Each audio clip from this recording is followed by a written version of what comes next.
এয়া চলি আছে আমাৰ গোগামুখ মহাবিদ্যালয়ৰ অধ্যক্ষ মহোদয়ে পৰ্যবেক্ষণ কৰিছে আৰু শিক্ষালৈ এয়া দৌৰিছে শংকৰ বসুমতাৰী আৰু পাৰিজাত দলে শংকৰ বসুমতাৰী আৰু পাৰিজাত দলে এটা হাত চাপৰিৰে আমি তেওঁলোকক অভিবাদন জনাবলৈ অনুৰোধ জনাইছোঁ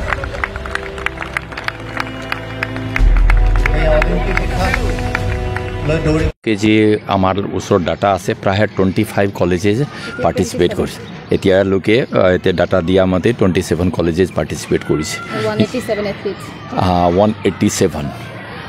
আমাক যে ডাটা কালি ইউনিভাৰ্চিটি দিছিলে আৰু আজি লগাই 187 পাৰ্টিচিপেণ্ট আছে গোটেই অফিচিয়েল লগাই প্ৰায় 250 আছে ইউনিভাৰ্চিটিৰ মানুহ গ্যাদাৰিং কিন্তু প্ৰায় হৈ থাকিব 500 মানুহৰ আৰু এতিয়া ইনগ্ৰেল সেশন আমাৰ জাস্ট শেষ হৈছে চিফ গেষ্ট হিচাপে শ্ৰী PN সায়েঙ্গিয়া MSc চিফ আছিল তাৰপিছত বিভিন্ন মহাবিদ্যালয়ৰ আমাৰ প্ৰিন্সিপাল আছিল আৰু আমাৰ ACPC তাৰমানে প্ৰিন্সিপাল কাউন্সিল যে অসমৰ আছে তেওঁ দুইটা প্ৰতিনিধিগৰাকী আমাৰ মাজত আছিল লগতে আমাৰ ডক্টৰ জাহ্নবী লকৰ বৰুৱা আছে আৰু বেলেগ বেলেগ আমাৰ ধেমাজি কলেজৰ প্ৰিন্সিপাল আছিল ইভেন্টস কেইবাটা আছে 3দিনীয়া প্ৰগ্ৰাম হেভি এটা ওয়াৰ্কলোড আছে আৰ গোগামুখবাসীক বাধাই দিছো আৰ ধন্যবাদ দিছো ইমান সহযোগ কৰিছে চাৰিওফালে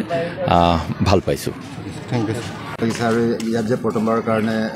হয় বৰ ভাল লাগিছে কাৰণ ডিব্ৰুগড় বিশ্ববিদ্যালয়ৰ স্পৰ্টছ বৰ্ডৰ আমিও এগৰাকী মাননীয় সদস্য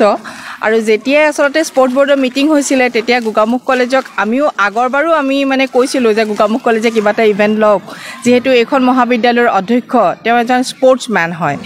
বেসিক্যালি তেওঁ স্পৰ্টছম্যান আসলতে যিয়ে নহওক ইমান সুন্দৰকৈ আয়োজন কৰিছে এতিয়া আসলতে ইয়াৰ যিজন নতুন অধ্যক্ষ আহিছে তেওঁৰ নেতৃত্বত মহাবিদ্যালয়খনে এটা নতুন গতি লাভ কৰিছে আৰু সেই গতিটোৰ ক্ষেত্ৰত বা এই গোগামুখ অঞ্চলটোত বিশেষকৈ ধেমাজি জিলাটো আজিৰ এই ইভেন্টটোৱে আসলতে এটা ইতিবাচক প্ৰভাৱ পেলাব মহাবিদ্যালয়খন আগুৱাই যোৱাত সহায় কৰিব আৰু ইমানখিনি বিভিন্ন মহাবিদ্যালয়ৰ ছাত্ৰ ছাত্ৰীসকলে আহিছে প্ৰতিনিধিবৰ্গ আহিছে ডিব্ৰুগড় বিশ্ববিদ্যালয়ৰ প্ৰতিনিধি আহিছে সুন্দৰ এটা যেটো উদ্বোধনী অনুষ্ঠান অতি সুন্দৰভাৱে হৈ গ'ল গতিকে আশা ৰাখিছোঁ এই